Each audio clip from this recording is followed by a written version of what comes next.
अधर्म सापेक्ष है और अधर्म सापेक्ष देश भारत हो नहीं सकता।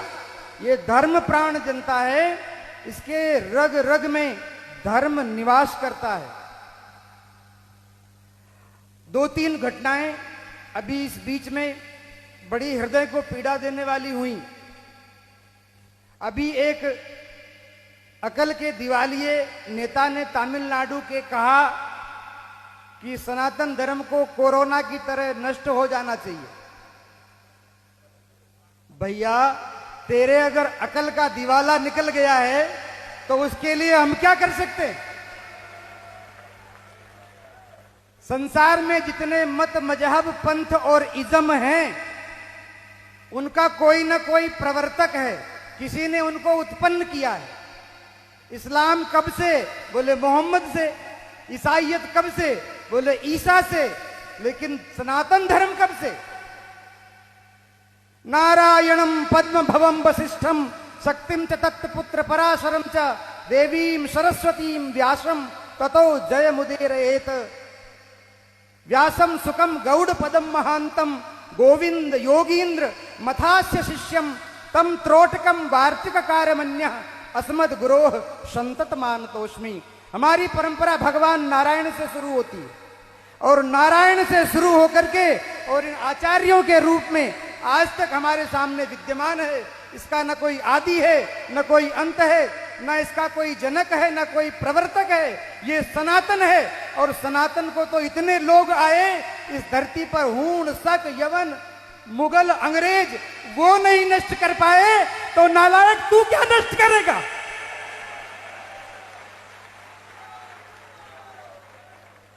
हमारे देश के संविधान में इमरजेंसी काल में जब सारे विपक्ष के नेता जेल में बैठे थे, उस समय आधी रात को 12 बजे तुमने संविधान के प्रियम्बल में धर्मनिरपेक्ष शब्द जोड़ दिया और इस देश को अधर्म सापेक्ष बना दिया। तुम्हारे बाप का ये देश है। हमारे पूर्वजों ने इस संविधान को इसलिए स्वीकार नहीं किया था कि देश के 75 साल बाद भी हिंदू अपने अधिकारों के लिए संघर्ष करें।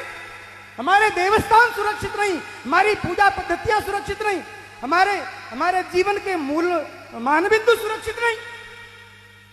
अगर आवश्यकता हो तो ऐसे संविधान को आमूल चूल परिवर्तन करके उसको बदलना चाहिए।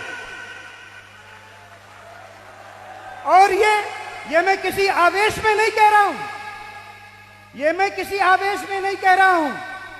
मैं अकेला यहां नहीं खड़ा हूं, मेरे पीछे देवताओं की शक्ति है, पितरों की शक्ति है, यक्षों, किन्नरों, गंधर्वों की शक्ति है और हमारे ऋषि मुनियों की शक्ति है। उनकी शक्ति के आधार पर मैं कह रहा हूं, हिंदू अब बहुत समय तक अत्याचार सहन करने वाला नहीं है। अपने अधिकारों के लिए भैया मिमियाना बंद करो और दिनकर के पदों के साथ स्वर में स्वर मिला करके कि विकराल काल मुंह खोलेगा, फणसेश नाग का डोलेगा, याचना नहीं अब रण होगा और संग्राम महाभीषण होगा। अगर इस तरह से स्थिति रही देश की तो ये ठीक नहीं है। संपूर्ण हिंदू समाज, अगड़ा पिछड़ा, ऊंच नीच, छोटा बड़ा, इन सबको जो जातियों में बांटने का समीकरण चल रहा है। अभी थोड़ी देर पहले राजनेता आए थे और कहा हमने इस जाति को ये दिया, उस जाति को वो दिया, उस जाति को वो दिया, उस जाति को ये दिया। अरे नालायकों, तुम क्या दोगे?